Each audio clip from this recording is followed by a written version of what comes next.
Oh, say, can you see by the dawn's early light what so proudly we hailed at the twilight's last gleaming, whose broad stripes and bright stars through the perilous fight o'er the ramparts we watched were so gallantly streaming, and the rocket's red glare, the bombs bursting in air, gave proof through the night that our flag was still there.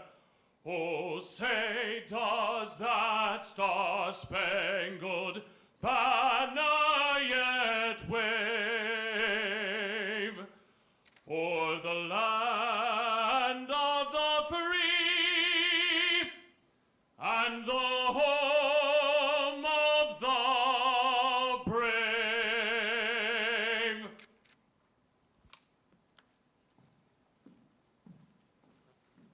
Let us pray. Lord God, I thank you for this special day when we mark the release of this seminal work by and for our enlisted leadership. We are grateful for the vision which Sergeant Major Battaglia and his team had for creating this book, for the skill, wisdom, and experience of the writing and editing team, and for all those who made its final publication possible today. I pray, Lord, that you would bless this work, that it may prove worthy of all the hard labor that has gone into it.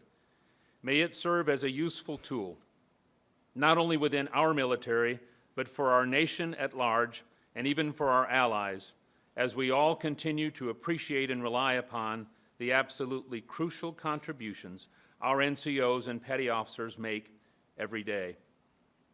Grant your protection and guidance, I pray, to every member and family member of the U.S. Army, Navy, Marines, Air Force, and Coast Guard. Help all of us to do our part to better serve our nation and our neighbor.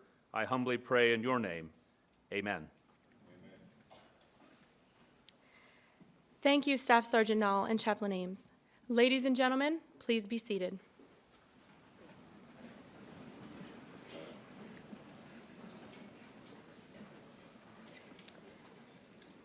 Generals, admirals, fellow NCOs and petty officers, family, friends, TV viewers, from across the armed forces, good morning again. As we commence this historical mark in our military's history, I would like to take a few moments to recognize a special distinguished guest joining us today. We are honored to have with us Medal of Honor recipient and fellow non-commissioned officer, Sergeant First Class Leroy Petrie, United States Army.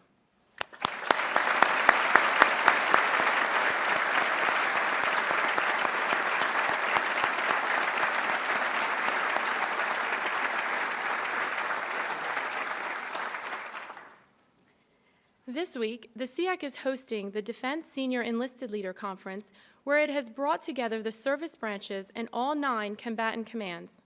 I'd like to introduce these senior enlisted leaders throughout the Department of Defense. There are many, so if you would kindly hold your applause until the introductions are complete, and we'll be sure to give them all a motivating welcome at the end. Our senior NCO of the Armed Forces, Sergeant Major Brian Battaglia, joined by his wife Lisa. Sergeant Major of the Army, Ray Chandler. Sergeant Major of the Marine Corps, Mike Barrett. Unable to attend today's event, Master Chief Petty Officer of the Navy, Mike Stevens. Chief Master Sergeant of the Air Force, Jim Cody and his wife Athena. Master Chief Petty Officer of the Coast Guard, Mike Levitt and his wife Deb. Senior Enlisted Advisor for the National Guard Bureau, Chief Master Sergeant Mitch Brush and his wife Blair. From U.S. Central Command, Command Sergeant Major Frank Grippy. From U.S. European Command, Chief Master Sergeant Craig Adams. From U.S. Strategic Command, Command Sergeant Major Pat and Mrs. Felicia Alston. From U.S. Transportation Command, Chief Master Sergeant Marty and Mrs. Peggy Klukas. From U.S. Pacific Command, Master Chief Mark Roods.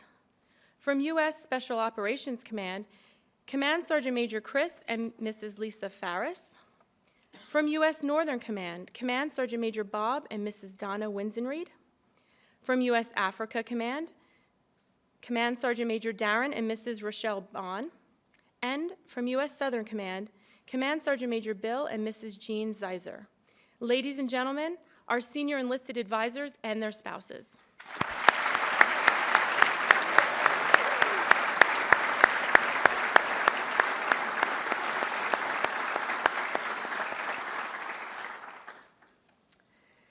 The non-commissioned officer and petty officer corps has a rich history that continues to evolve. For more than 230 years, our enlisted leaders have served in many capacities and assignments. They have performed with determination, honor, and esprit.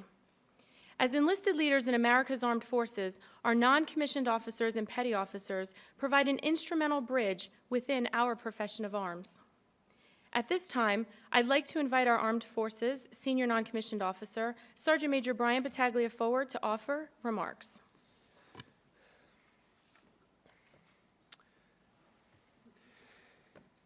Thanks, Megan, and good morning, everyone. Joined by my wife, Lisa, and our chairman, let me too welcome each of you to what is a very, very special moment in our military's lineage. As our MC mentioned earlier, a complimentary copy. These are, in fact, our first limited batch of books that we are fielding. Naturally, as with any books, you may find a few imperfections, but it's important to us, for us to have get to you something that you have in your hands, and hope that you enjoy this small token. It is the holiday season, could certainly make for a nice Christmas gift, but I'd really like it to primarily serve its intended purpose, and that's as a developmental and educational tool. I think you'll see this book will serve the reader whether they serve in uniform or not. And why? Well, while the book's center of gravity is focused around the non-commissioned officer and petty officer, there's a much larger message between these covers, a message that addresses commitment, selflessness, teamwork, trust, courage, loyalty, to mention a few. But I must say that the work and effort that went into this, and the satisfaction I know that you'll have on the back end, though a cost-free copy to you, to us, it's nothing short of a bestseller. So in my remarks, I want to talk a little about the book's writing team and a little of who we are. Obviously, this couldn't have been done without the team. We're going to personally introduce them a little later, but I just need to tell you how proud I am of each and every one of them. Like many military projects, I felt that for this one to be successful, it would require a unique blend of art and science and even some academia. Now, not singling out Mr. Kurt Brownhill or Dr. Al Pierce, but these two gentlemen were really the catalyst and the glue in propelling it forward while holding it together in effort that was coated with risk, challenge, excitement, and opportunity, all wrapped in one mission statement. As you somewhat learned from earlier in the ceremony, back in the winter of 2011, I reached out to Kurt and Al to ask them if they would co-lead this never-done-before monstrosity of a project for our NCO Corps. Both of them immediately committed. Of course, Dr. Pierce was employed and is employed at the National Defense University, and of the team, he had the sole singular exposure to book building experience. Dr. Pierce was involved with the development of the Armed Forces Officer book, and it was important that these two books not mirrored one another, but meshed, and his ability with creative thinking, his ability with team synergy was consistently utilized. Never having been an NCO himself, he provided a special perspective. Dr. Pierce learned a great deal about our community, and his writings and curiosities and expertise were indeed powerful. Chief Kurt Brownhill had a wonderful career growing up through the Air Force enlisted ranks, and his final assignment, as you heard, at U.S. Central Command came at a time when we were about to step into what we've been doing for the last 13 years. I had the pleasure of meeting Kurt at a joint executive course where he served as one of our senior mentors. Kurt made such an impression on me and the rest of the course, I just knew that it wouldn't be the last time that we crossed paths. As a retired veteran, Kurt's investment in this book is remarkable, and it defines what is written in one of the chapters when we talk about continuing to serve. Kurt committed with all the understanding of not knowing how this would turn out and unfold, that it would be volunteer work, out-of-pocket travel, yet he committed to give 110% to provide our NCO and Petty Officer Corps a book that reached all expectations. I believe many in a retired status would have declined the offer. Not Kurt. He saw the risk, but also saw an amazing opportunity to do something never done before, and something that would better our force. That became the posture of the entire writing team. Now, ladies and gentlemen, I tell you about Dr. Pierce and Chief Brownhill, not only because of the amazing work they did, but the commitment and pledge that they made with me.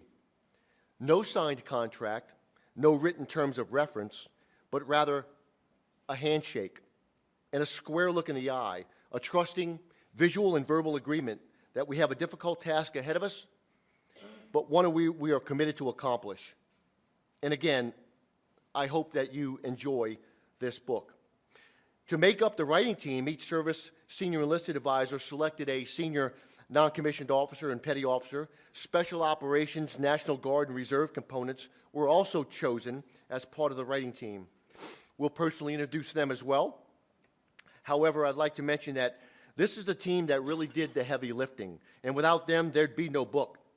At times, Chief Brownhill, Dr. Pierce, and I drove the team pretty hard, from rescoping a particular chapter message that was slightly missed to further research over a weekend to detailed critiquing of each other's chapters.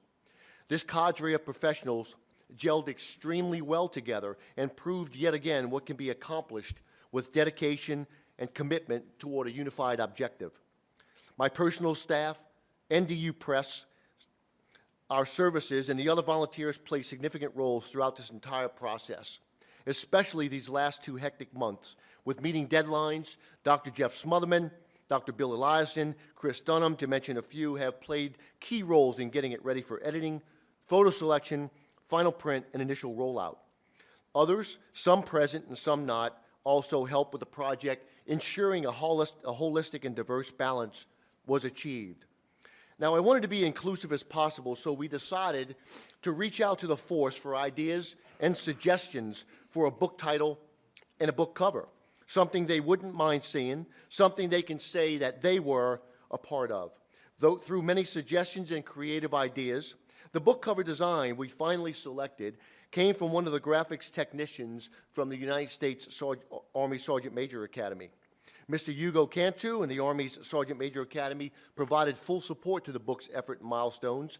Hugo, if you would stand, please, and let the crowd see who you are and acknowledge your contributions. Thank you.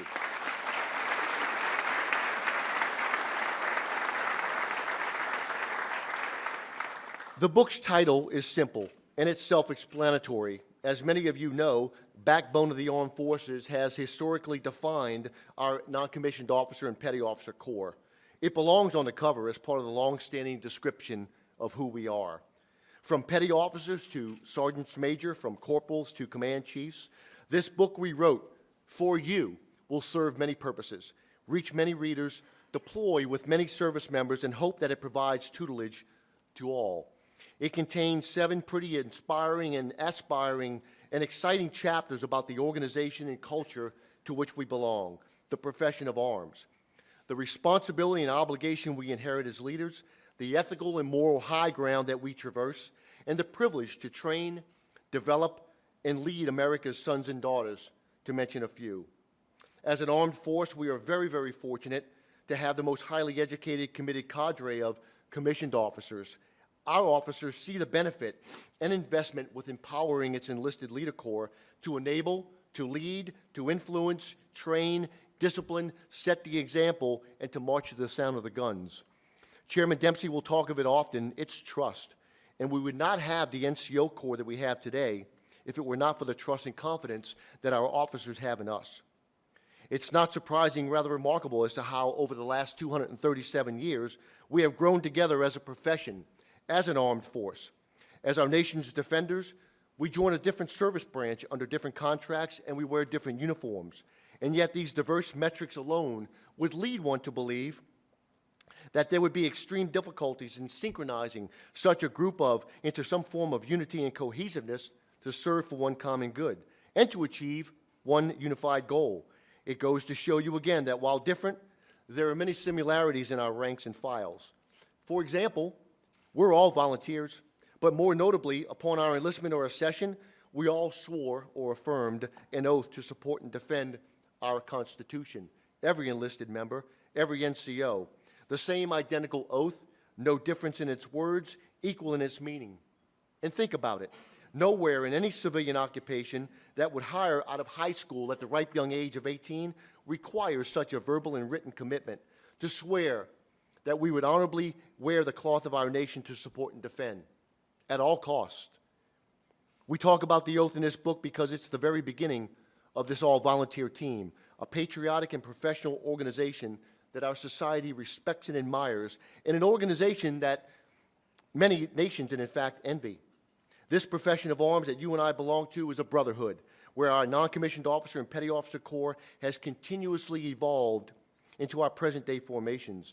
Each of us carry an obligation, a responsibility, a moral and ethical bond to every American we have sworn to protect. That's who we are, and that's what we do. And that's what you find inside the covers of this book, what a privilege it is for each of us to serve our country. We don't do it alone, we do it as a team. And it gives me great pleasure in introducing my battle buddy, the senior officer who leads our team, ladies and gentlemen, our 18th chairman of the Joint Chiefs of Staff, General Marty Dempsey.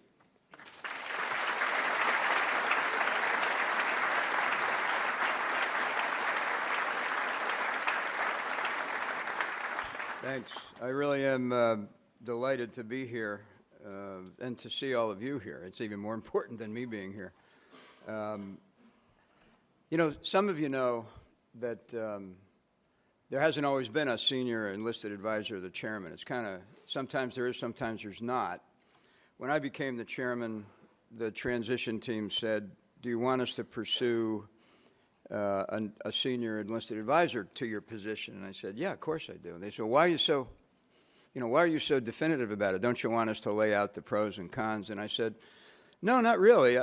I wouldn't know how to act, actually, without a battle buddy. And I really mean that. I mean, in my career, and I'll mention one particular vignette that I think helps you understand who I am because of a battle buddy of the past. But it never occurred to me that I wouldn't have a senior enlisted advisor as a confidant to help me see myself, to help shape the future of the non-commissioned officer, petty officer corps out to 2020, just as we're trying to shape the force.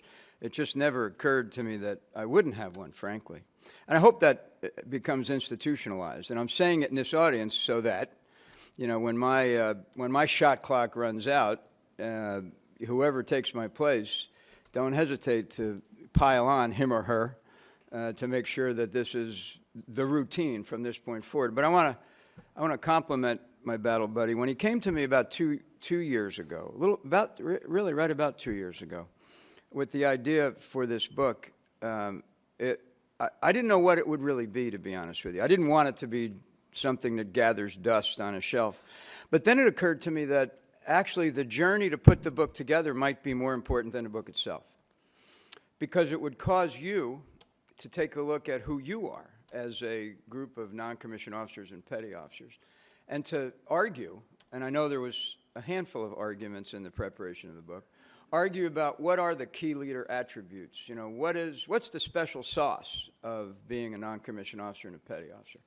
So the journey has actually been really important, I think, and we'll see what the book becomes. You don't know what a book becomes until you put it on somebody's shelf, but I hope what it does, and for the group out there and wherever you happen to be, and those of you in the audience, I hope it becomes a source of conversation, discussion, and even passionate arguments about who you are, and what we need to be for the nation. Because we're at one of those times in our history where I think that conversation is more important, than anything you might deliver tangibly. So that's why, I want to make sure I compliment the Sergeant Major for having the idea to take this journey and for you all to support it. You probably know that, or you may or may not know, that the opening chapter of this book started 236 years ago at a place of some notoriety in our history called Valley Forge. along the banks of the Schuylkill River, where the Continental Army in 1777, the winter of 1777-1778, had, after a successful summer campaign, had kind of collapsed in on Valley Forge, and the conditions were just simply miserable. If you've never visited Valley Forge, it's worth the visit, and especially if you visit it in the winter. I wouldn't recommend that, actually. I'd go in the summer and try to imagine what it was like in the winter. But, and Washington called upon von Steuben, who was helping the Continental Army, and to instill a sense of discipline. In the harshest of conditions, that winter of 1777-1778, Washington realized that what he really needed was not another generation of a particular cannon or a new musket or even a new uniform. He didn't need any of that. I mean, he did. He needed all those things. But what he recognized was that he needed to appeal to the soul of his army, and he did it through the establishment of a non-commissioned officer corps. And he did it through this effort to instill a sense of discipline and purpose and commitment and selflessness among those who were leading. And here we are today, 236 years later, and publishing this book, which I hope captures a bit of that historical soul. And then successive chapters have been written throughout our history, and you know well that history, but you also know that we really are who we are, different than everybody else because of the non-commissioned officer corps. And so this physical volume that we're going to sign and hand out and put online today kind of captures some of that, but as I said, what I really wanted to do is to challenge us into the future. So I said I would tell you just one quick story about a battle buddy of my past. So I can remember every one of my first sergeants, sergeants major, all the way up through the ranks. But there was one particular one. He just passed away about 2 months ago, which is why I want to remember him here today. He was my battalion command sergeant major. His name was Don Stockton, and I was commanding a tank battalion in Germany. And some of you know, I know Sergeant Major Chandler knows, that as a tank battalion commander, there were at various times in our history 58 tanks in a battalion, then there were 44 tanks in a battalion. But anyway, there's a lot of tanks in a tank battalion, and the commander has one of them. And he has to qualify on that weapon system just like everybody else. And normally, he kind of this is going to shock you non-commissioned officers, we kind of stack the deck. We look around the battalion and we say, okay, who's the best gunner? Yeah, okay, come here. I want you on my tank. Who's the best loader? Come here, you're on my tank. Who can drive the best? Okay, come over here, you're driving my tank. And so, generally speaking, it's, you stack the deck. Well, my first tank gunnery, I decided I wasn't going to stack the deck. You can see where this story is probably headed. And the way this works is you shoot 10 engagements. You get 100 points per engagement. For 1,000, the goal is always to shoot 1,000, but you have to shoot 700 in order to qualify. And so there were, in this particular gunnery, 7 engagements during the day and 3 at night. So you had 700 points on the table during the day and 300 points for the evening. And after I came off of my day run, I had to maximize. I had to shoot a perfect score that night in order just to qualify. So I was unhappy, but I was also scared to death. Now, here I am, a 42-year-old lieutenant colonel, battalion commander of a tank battalion, about to disqualify on my tank.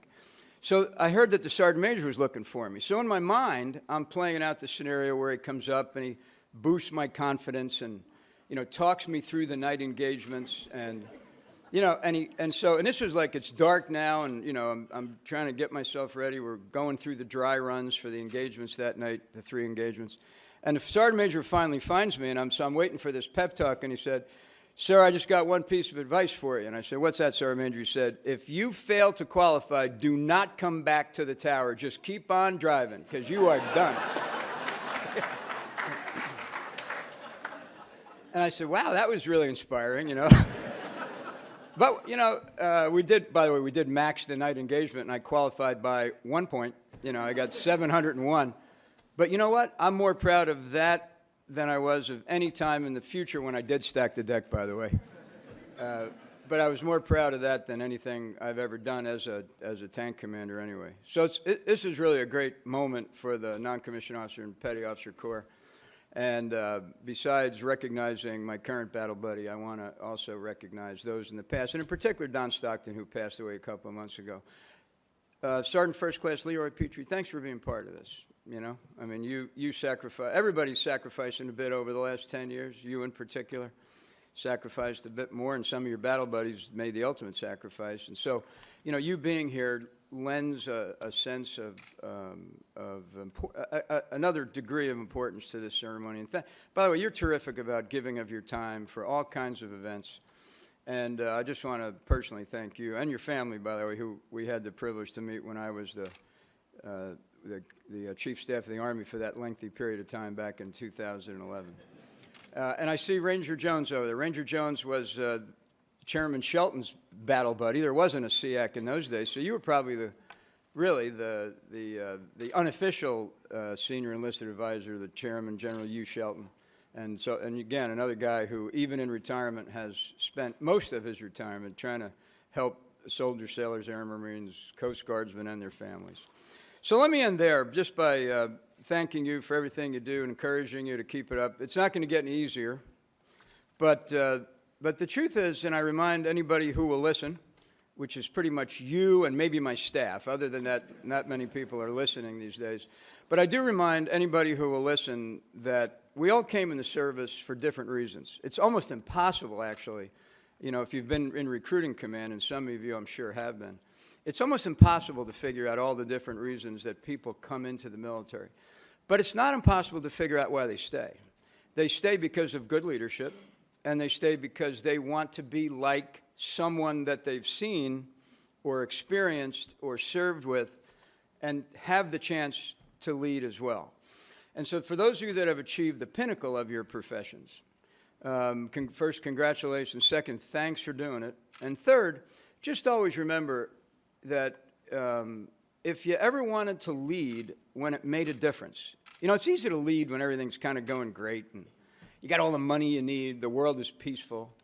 And, you know, the biggest challenge is to figure out, you know, how much PT is going to be balanced against how much rifle marksmanship and against how many steaming hours and flying hours. We're not in that world. We're in a world where there's more uncertainty than certainty, more risk than peace, and less resources than, frankly, we should have.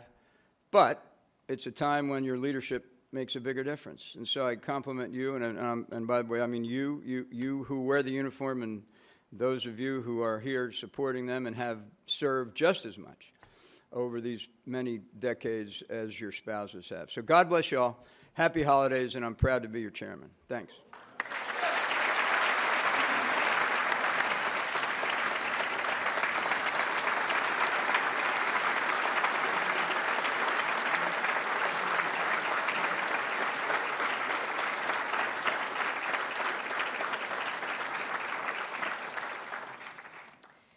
Thank you, General Dempsey and SEAC, for your remarks. Ladies and gentlemen, one of the highlights of this book release event is to show and tell why and how this idea became a reality. There'd be no book to release if it weren't for the professionals who I am about to introduce to you. The book's writing team, consisting of senior NCOs, were the horsepower and intellectual savvy behind the effort. As you heard during the fall of 2011, the SEAC asked the assistance of 2 co-leads to take on this huge, long overdue project. From there, a strategy, mission statement, and timeline were formed. Writing team members from each service, reserve component, and special operations were chosen. And collectively, they created what Sergeant Major Battaglia described earlier as a bestseller. Let me introduce each of the writing team and ask that they come to the stage to join the chairman and SEAC as their name is called. Project co-lead, Dr. Al Pierce, Ethics Department, National Defense University.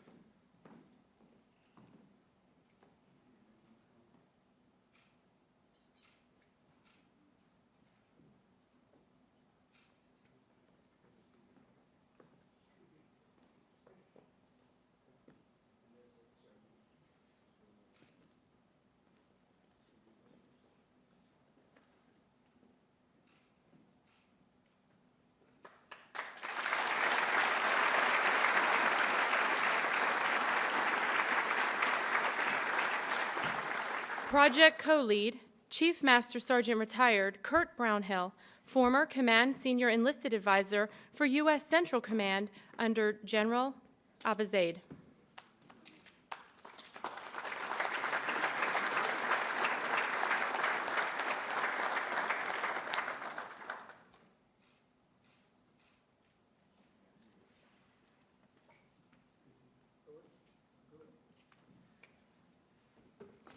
Master Gunnery Sergeant Andy Hampton, United States Marine Corps, former 2nd Marine Division Operations Chief, now serving Training and Education Command, Quantico.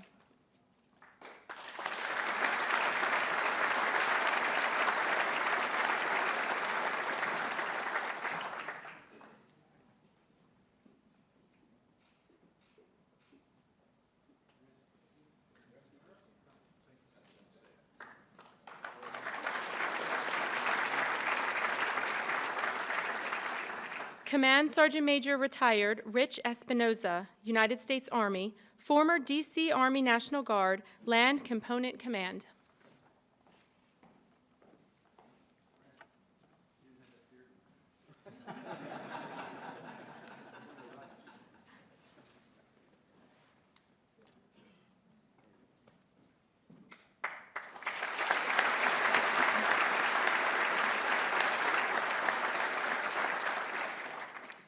Command Chief Master Sergeant Reggie Edwards, United States Air Force, D.C. Air National Guard.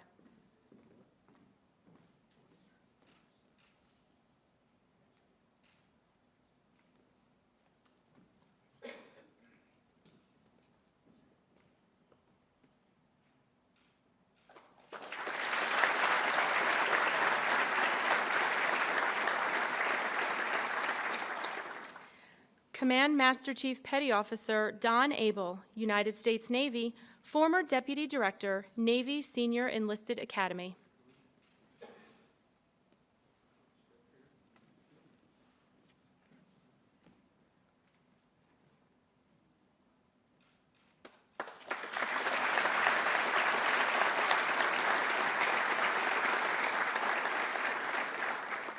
Chief Petty Officer C.C. Clayton, United States Coast Guard, Headquarters, Public Affairs Division.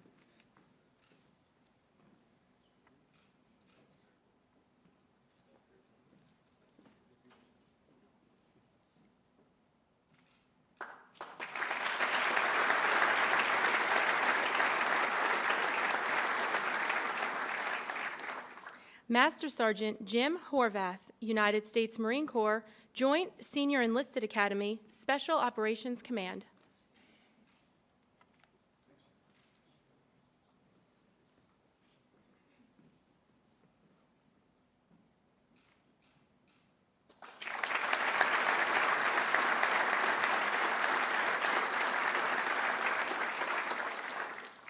Master Sergeant Doug Schmidt, United States Air Force, Instructional Systems Designer, NCO Academy, Barnes Center for Enlisted Education.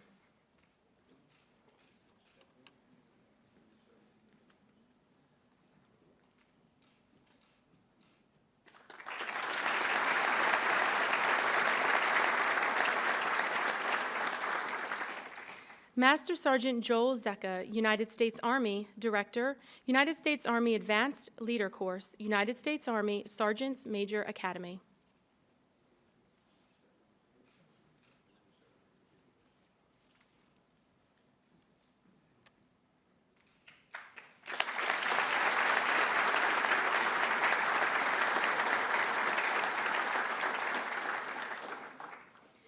Your determined and noteworthy commitment to this project does not go unnoticed.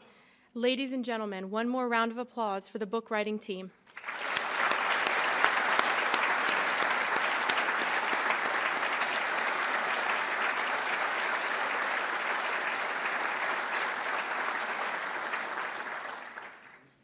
Sergeant First Class Petrie, will you please join them on stage?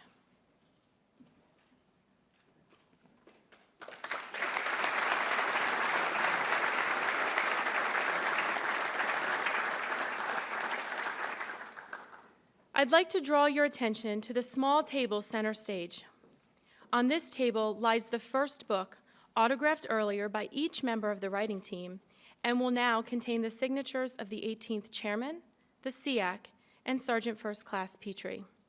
As the first of its kind, this book will be delivered to the Library of Congress for historical preservation.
We recognize that events like today's do not come together without exceptional work on the part of many.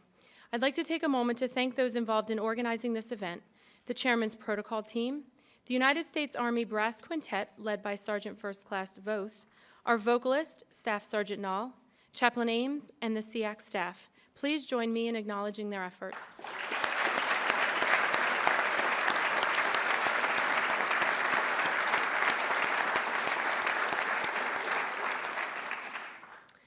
As mentioned earlier, we have a complimentary book for each of you in attendance today, which you may collect as you exit the doors in the back of the auditorium.